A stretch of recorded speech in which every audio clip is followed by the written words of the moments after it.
Hello friends, Tony Botchgalupo here, and I am excited to share with you an extremely valuable concept that I use when I work with folks who are building communities, both online and offline, and that is the idea of a seasonal cohort. It is an extremely valuable construct. It lets you do all kinds of other things you can kind of build on this from. So I want to just take you through some of the benefits of why you should consider recruiting members to your community using the seasonal cohort model. So first of all, the idea here is that we are trying to counter issues that come up around perpetuity. When a member joins your community and that membership just extends off into the distance infinitely forever, what you're basically doing is setting that member up to potentially eventually lose interest in that community and have to quit and move on. And that's just the nature of things. People's lives change, they move on, other things happen. And what we want is to be able to either have people renew their relationship in your community as their needs change, or recognize that their needs have changed in a way that means that it's time for them to move on from your community. Either way is good. But when we just dump people into a community and expect them to stick around forever, we create exposure for them to leave at unexpected times. So that's really what we're trying to adjust for, and there's some other benefits here as well.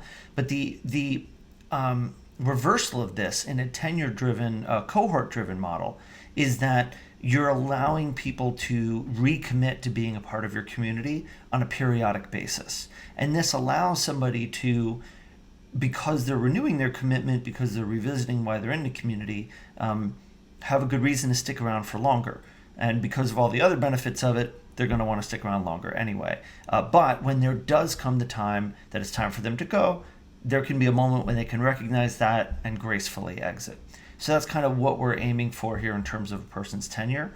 The other issue when you're not recruiting in a seasonal cohort way is that you're just spreading yourself really thin.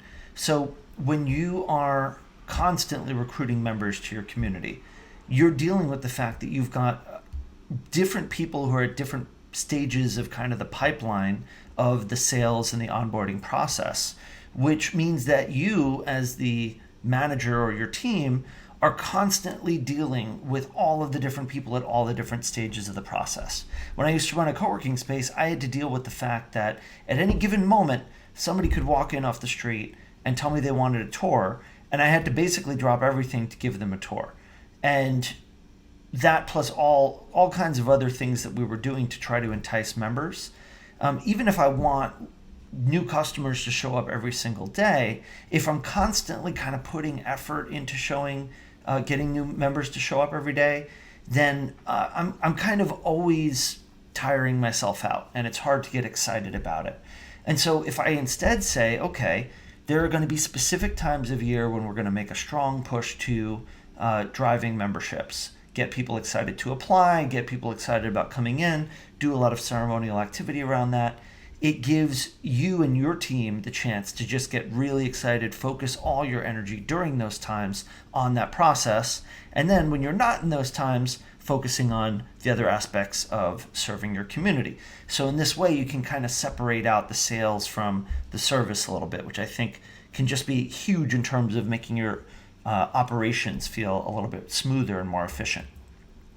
And then one of the other benefits of this is that there's urgency. So one of the things I saw in my experience with co-working was that there were people who wanted to join, but who didn't feel any urgency to join right away. And so they would put off doing it, perhaps in some cases for months or years. And it wasn't because they didn't want to. It was just because they didn't have a really compelling moment to do so. And so to counter this, by giving people a specific window of opportunity to join, you're giving them that little extra nudge that they might need to make the jump. And this doesn't even need to be a strict thing. You can do this while still maintaining open doors, where you're essentially saying, okay, you could join anytime, but if you join by this day, you're going to join with a whole bunch of other people. We're going to do a whole thing together. It's going to be really fun. So you can still kind of create this urgency without closing the door to new sales the rest of the time. And then the other amazing thing is that seasonal cycles give people a way to feel a sense of shared identity with one another. When somebody joins, they will know that they are not the only new person in town, and that other people who are joining at the same time are just as new as they are, and they can kind of have each other's backs as they join into a new space. This is doubly valuable in a real life community, but also very important online, where people can feel a little bit of a sense that there's other people in the room that they know and that they can feel as, kind of at the same level as them. And then the same kind of goes for folks who have been around for a while. So once you are no longer new and you've been in the community for a little bit, you can start to take on a little bit of that elder statesman kind of a role, where you're now an established quantity, other people have known you for a while, and you can also have that marker of seeing who else has been around for a while. And all of this really sets you up for lots of other fun things you can do. And then this also gives you, as I mentioned a little bit earlier, a chance for those existing members to have a reason to recommit. So they're not just sticking around toughing it out, they're being given an opportunity through periodic kind of ritualistic beginnings and endings of each season or quarter or whatever cycle you use to reflect on why did they join the community originally? Why are they in it now? What's changed? What was important to them? What's important to them next?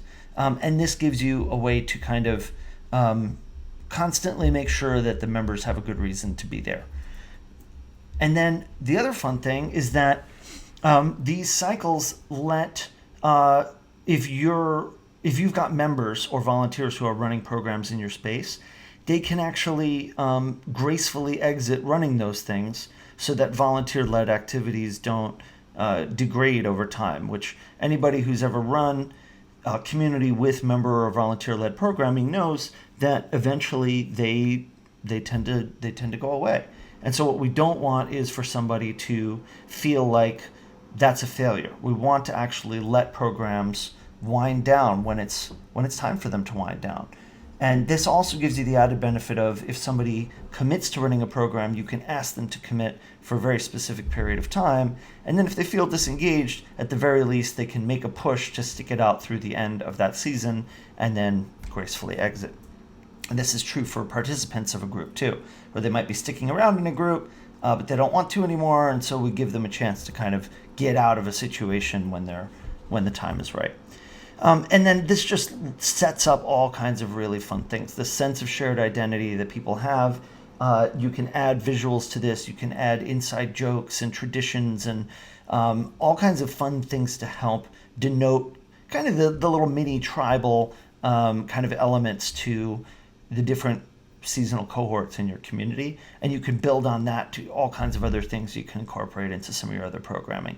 So this is just a little bit of the tip of the iceberg of why I'm such a huge proponent for using the seasonal cohort approach to community member recruiting. I hope this is valuable to you. I hope you use it in your community. If you have any questions or you're interested in learning more, come check me out. I'm Tony Be Good on all the socials, and I've got plenty more material to share, and happy to learn more about what you're up to and how it can help you.